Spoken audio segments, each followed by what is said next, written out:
Welcome everyone to KD's K-Fabe. My name is KD. We are coming out of NXT's Vengeance Day, AEW's Grand Slam Australia, two big main event nights in one night. I've got the recaps, I've got the analysis, and I may just have 2 cents to give you. Let's jump into it. Alright, so let's just jump right into NXT's Vengeance Day. So, Stephanie Vaquer challenged Fallon Henley for the NXT Women's North American Championship, came out with a dub. It was pretty awesome all throughout. Hits her with the SVB and then the spinal tap, puts her away, gets the victory, becomes the new NXT Women's North American Champion, which also apparently makes her the first ever South American born champion in WWE. Now, I heard Corey Graves say that over commentary, and I thought to myself, that can't be right, but according to WWE, it is. So, go figure, and congrats, Stephanie. We had Fraxium put their NXT Tag Team Championships on the line against Josh Briggs and Yoshiki Inamura? Yeah, Yoshiki Inamura.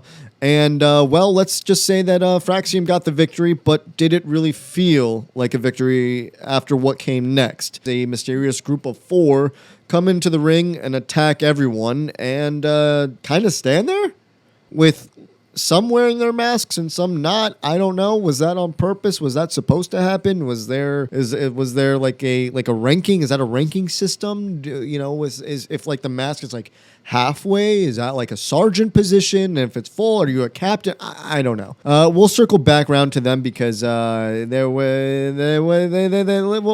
circle back. We'll circle back. Afterwards, Trick Williams and Eddie Thorpe had their strap match, and it was as good as a match as you could really make it. Eddie Thorpe, to my surprise, got the victory over Trick Williams. So if this is NXT's way of trying to push Eddie Thorpe while creating a mainstream line for Trick Williams to the main roster call-up, well, then so be it, but I'm not too convinced. So then we had our Ethan Page and Javon Evans match right afterwards, and lo and behold, Ethan Page gets the dub over the young OG. It was a pretty solid match all throughout.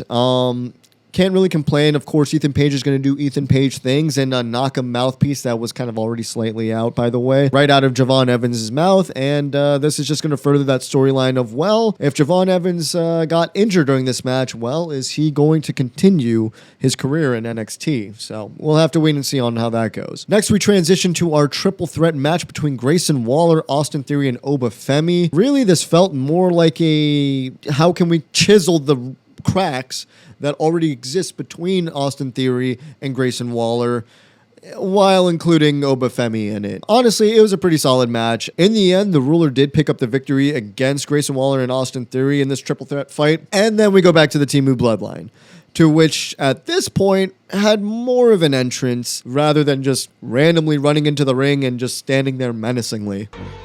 He's just standing there, menacingly. Finally, we ended our night with the fatal 4-way match between Cora Jade, Roxanne Perez, Bayley, and Julia for the NXT Women's Championship. Straight up brawl between all 4 women. 3 generations coming from the black and yellow NXT, the NXT 2.0, and the current day NXT roster. In the end, Julia secured her victory, retained the NXT Women's Championship, to which Stephanie Vaquer came at the end and really just kind of did a little respectful stare down. But hey, I caught the side eye, Stephanie. You're not missing me with that one. And then, to no one's surprise, but maybe just a little surprise, Jordynne Grace comes out with her entrance, comes into the ring, stands there toe-to-toe with essentially the future of the NXT Women's Division, and, all bets are off at this point. All right, so let's go ahead and break down the best 3 matches of the night. So, as odd as it sounds, Stephanie Vaquer finally winning the NXT Women's North American Championship, it's about damn time.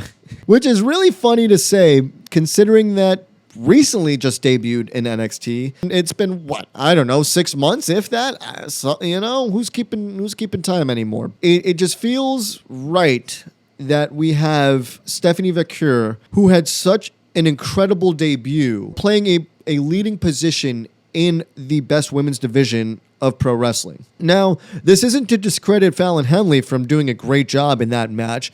I think both her and Stephanie Vicur had chemistry that I didn't think they would have leading up to this match. The match itself was decent enough, but honestly, this felt more of, hey, how can we get Stephanie Vicur right alongside Julia, two of our top dogs to lead the best women's division in the world. Let's pull the trigger. So I'm not mad at it. I thought it was a clean match. Honestly, I thought both executed their moves very well. And yeah, number 3, feeling that.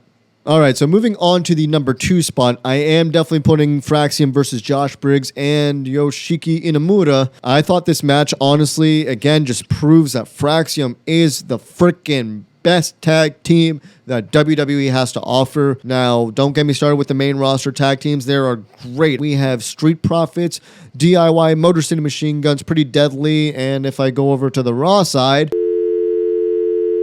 is Judgment Day? Is that still a thing? I don't even know anymore. Naturally, Fraxium does keep on delivering as the best tag team in NXT and, in my opinion, the main roster. Honestly, Josh Briggs and Yoshiki Inamura were a tag team I wouldn't have suspected to work as well as it did. Inamura was incredibly exciting all throughout the match. You know, when he does that top turnbuckle thing and, you know, starts bouncing on it like a chimpanzee, right? Gets the crowd going. You know, it's all great showmanship. Those two delivered just tag team moves exquisitely. And, you know, rather than just both of them carrying on this, hey, I'm big, you're not, I'm better than you kind of, you know, they really just showcase how good they are technically in the ring. And honestly, I think I want to see more of these guys. That's definitely how I'm feeling on this. All right, so number 1 spot here, it's not really going to come as a surprise. I'm giving it to the Fatal 4-Way for the NXT Women's Championship. Overall, I thought all 4 women, to my own surprise, I thought they all had great chemistry together. You're taking 3 generations of NXT. You're taking the black and yellow NXT coming from Bayley. You are taking the NXT 2.0 from Cora and Roxanne. And now we have our current gen NXT Julia, who was our women's champion, just brawling, man, and it was incredible. Sure, there were a couple of stale spots. I think this was definitely more about, hey, let's give everyone a reason to understand that we carry the best women's division in pro wrestling as of right now. You know, I'm very glad to have finally seen Julia, you know, really put on a title defense here after just winning the NXT Women's Championship from Roxanne, not only against her, but against, you know, 2 other women at the same time. So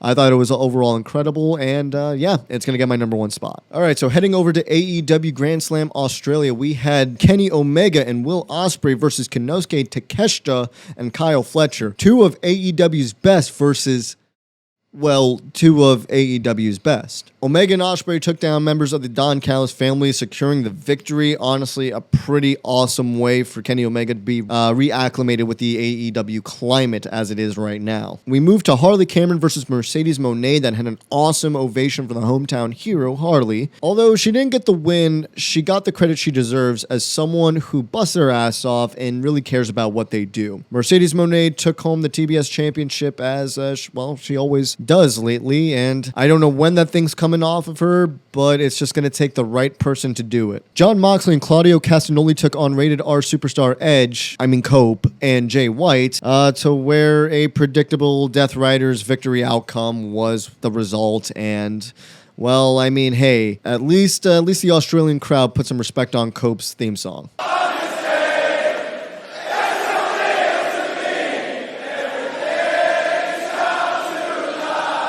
Next was one of the matches that I was looking forward to the most. Buddy Matthews taking on Kazuchika Okada for the AEW Continental Championship. As much as I thought Buddy was going to win this one, I guess it just wasn't in the cards. At this point, the Australian crowd going 0 for 2 with their hometown heroes is a pretty sour taste. Can leave a pretty sour taste to the palate there. Finally, in our main event, Timeless Toni Storm takes on AEW Women's Champion Mariah May. Super dope match all the way, with Toni Storm becoming the first ever 4-time AEW Women's Champion, dethroning the Woman from Hell. All right, so let's do our top 3 matches of the night. Well, in this case of Grand Slam Australia, but either way. At the number 3 spot, I am going to put Buddy Matthews versus Kazuchika Okada for the AEW Continental Championship match. The match was spot on for all intents and purposes of what is required in AEW, right? Where the best wrestle, I felt like we got that from start to finish. Now, was it an all-time grand slam? Pun intended, I suppose.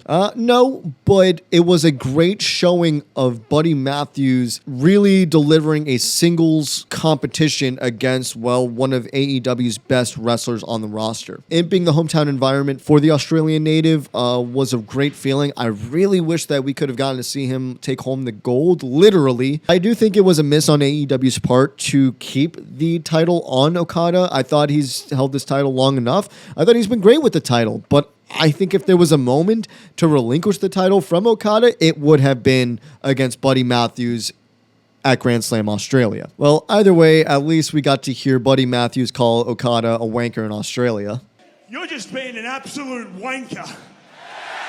So for this number 2 spot, I am so prepared to burn at the stake on this one, but I still feel like it's a pretty damn high number 2, so everyone relax. But I am going to put Omega and Ospreay versus Takeshita and Fletcher in this spot. I mean, look, it's 4 very high-skilled wrestlers in the ring with each other. You know, with their mixed and match styles, they just lit it the up, man. In and out of the ring, Ospreay gave the best enactment of what he was feeling with the heroin needle to his vein, kind of mimic. Kind of really did feel like that.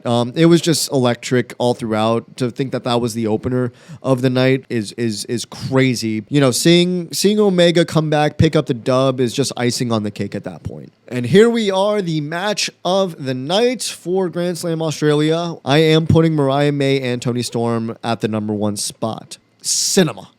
It's just cinema is what this match was. The match itself, sure, maybe it wasn't the greatest women's match of all time. It just put an exclamation. It may have put the period at the end of the sentence of this Mariah May versus Timeless Toni Storm rivalry. Toni Storm taking on her former protege turned betrayer for the AEW Women's Championship at her hometown right after losing it in Mariah May's hometown. There's just so much story that exists in just that sentence alone. And they really showcased that story throughout this entire match from start to finish. Mariah May hitting every move she could, hitting her with Storm Zero, with Mayday, with It's Gonna Be May, with everything she could do. The kiss of death.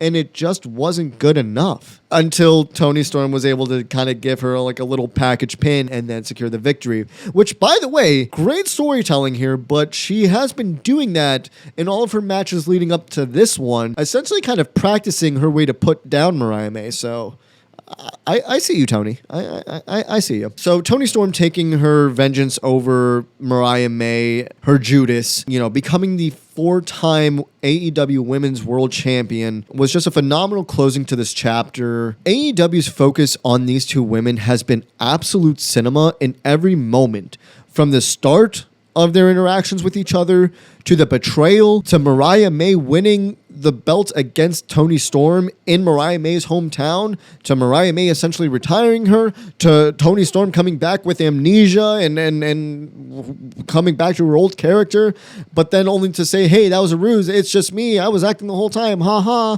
I'm coming for you.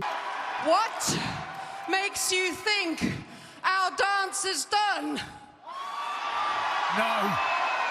And for Toni Storm to win back her title in her home country, becoming the 4-time AEW Women's World Champion. Good Lord, man. This is a story that Liv Morgan and Rhea Ripley wish they could tell.